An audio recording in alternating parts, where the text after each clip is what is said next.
We are live. Hello and welcome to Wellness Today. My name is Lucie and I'm going to be bringing you these lives on the topic of how you can be healthy by choice and not by chance. I'm going to be bringing you articles that you might possibly missed that are in the papers that is giving you, what is going on in the wild world and what you need to be aware of. And I'm going to be bringing you tips and advice how you can do that and really truly be healthy. So for those of you who don't know me now, my name is Lucie and I've been helping entrepreneurs and professionals, those who are burned out, stressed, sleep deprived, possibly have some conditions or health issues that they don't know what to do, and they not necessarily want to go through the medical world or medical path, and they are looking for holistic ways how to improve their health. So if this is you landed in the just best place for you to actually get educated. So today I chose a topic about veganism, because veganism is on the rise. The trend started last year in 2018, and this year is going to continue to grow. But there are a few things that one has to be really aware and look at things so you, again, are supporting your health rather than the opposite. Now, you might be scratching your head and thinking, what are you talking about? First of all, if you are vegan, you probably have read tons of stuff already, and this may be a repetition for you, so apologies for that. If you are not, and you are thinking this year to set a path for yourself of healthier life, and veganism really, really appeals to you, then let me share with you what I've read in this article. It was in the Times, and it's called Vegans Warned Over Rise in Malnutrition. So let me just read it out to you, and then I'll be kind of popping in and out with ideas and tips what can help you. So, the rising popularity of veganism could result in widespread malnutrition in Britain and other wealthy countries because of the absence of essential nutrients in some plant-based diets. That is what a food safety expert has warned. Now, Professor Chris Elliott, who led the inquiry into food fraud commission, he was commissioned by the government after the 2013 horse meat scandal, probably remember that, said that a trend for switching to a vegan diet was likely to become a major contributor to hidden hunger in the developed world. Now, that is quite an interesting thing to read, isn't it? Now, vegans who consume no animal products are on the rise. There's nothing wrong with that, right? Numbers have almost quadrupled in 10 years in the UK. So listen to this, from 150,000 back in 2006 to 542,000 in 2016. And that's according to the Vegan Society. Now, vegetarians are also on the rise, and that's from another 1.1 million say they are actually vegetarian and they eat dairy products and eggs. Now, if you listen to this and you don't know what the difference is, vegans purely eat plant-based diet, whereas vegetarians, they eat dairy and eggs. And of course, if you are, so no meat, no fish. Some vegetarians eat some fish, like my husband. So again, there are many variations. But if you're strict, then this is what it is. So Professor Elliott, the Pro-Vice Chancellor for Medicine, Health and Life Science for the Queen's University in Belfast, said that poorly planned vegan diet that did not replace these critical nutrients that are found in meat could lead to serious micronutrient deficiency. So it's quite serious if we are actually not looking at our diet day to day and balance it properly. So what is really the big issue here? So he was writing for the conversation at a website, and that was backed by university, and this is what he said. Bone health is a concern for long-term vegans. So vegans are consistently reported to have lower intake of calcium and vitamin D. And also that results in lower blood levels of vitamin D and therefore lower bone mineral density. And that was reported worldwide. So fractures rates are also nearly a third higher among vegans compared to the general population. Now, how could you have this or choose and carry on this lifestyle of your choice and not compromise your health? There is a way, so stick around. I just finished this article and I share with you a few things.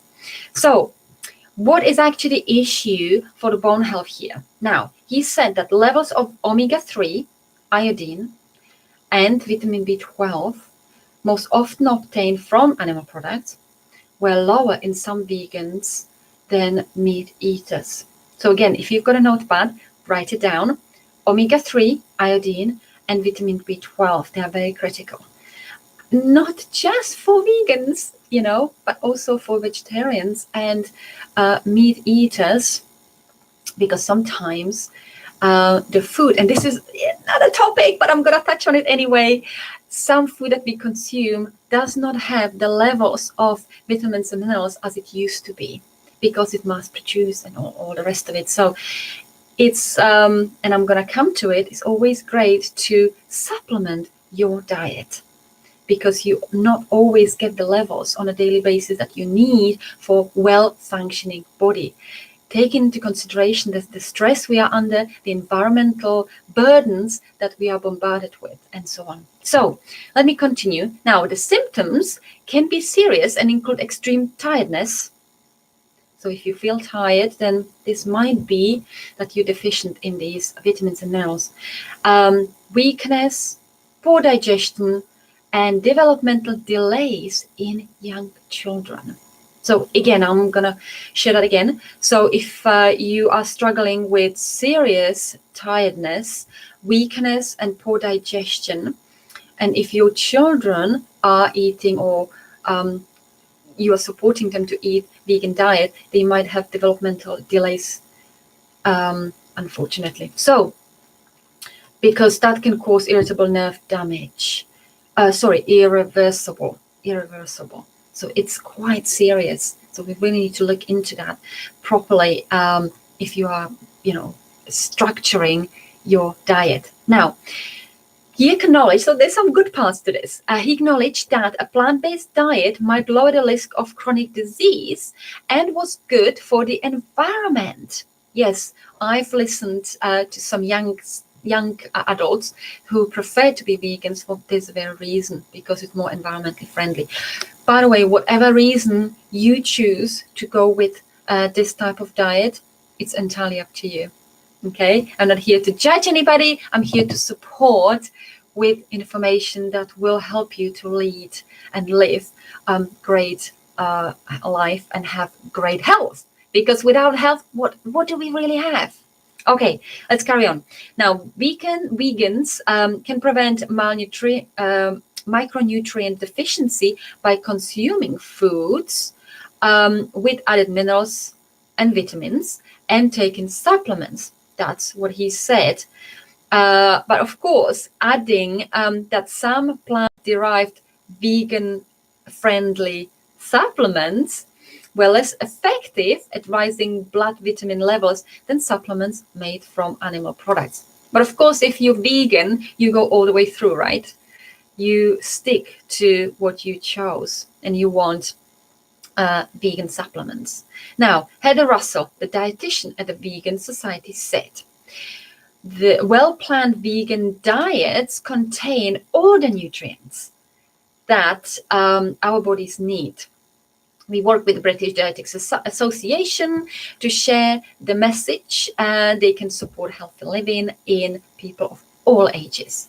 Now, this article also mentions that if the NHS website says a vegan diet is not suitable for children under 2 years old.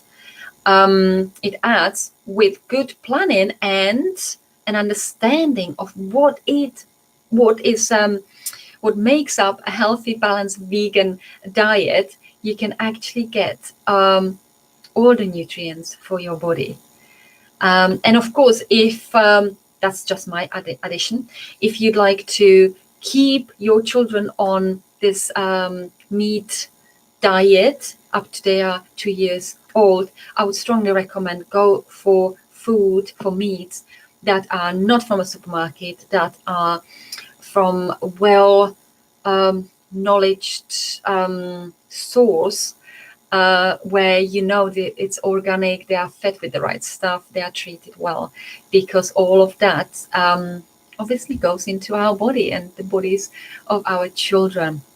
Now, I mentioned in the middle of my life that there are ways you don't have to compromise your lifestyle, and yes, it's important to actually supplement your diet if you are not sure, and the reasons I've just listed.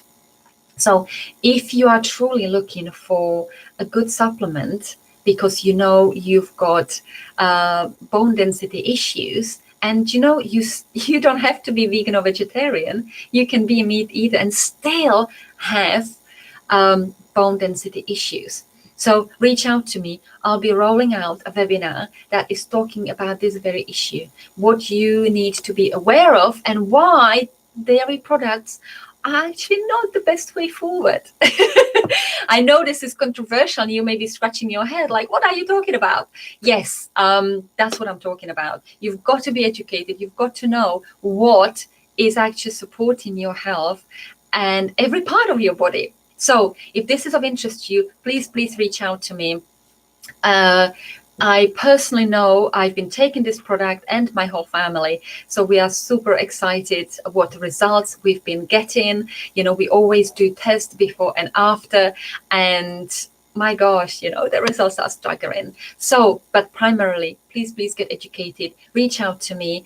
You know, if you would like to know more about what I'm rolling out, what information I'm sharing with people, please go to my website, my blog, which is www.luciepatelbarekova.com. I'm blogging on a regular weekly basis, plus these lives that are also going to be weekly. If you've got a topic that you would like me to cover, reach out to me. Tell me, you know, what is bothering you, what you don't know about and you would like to know.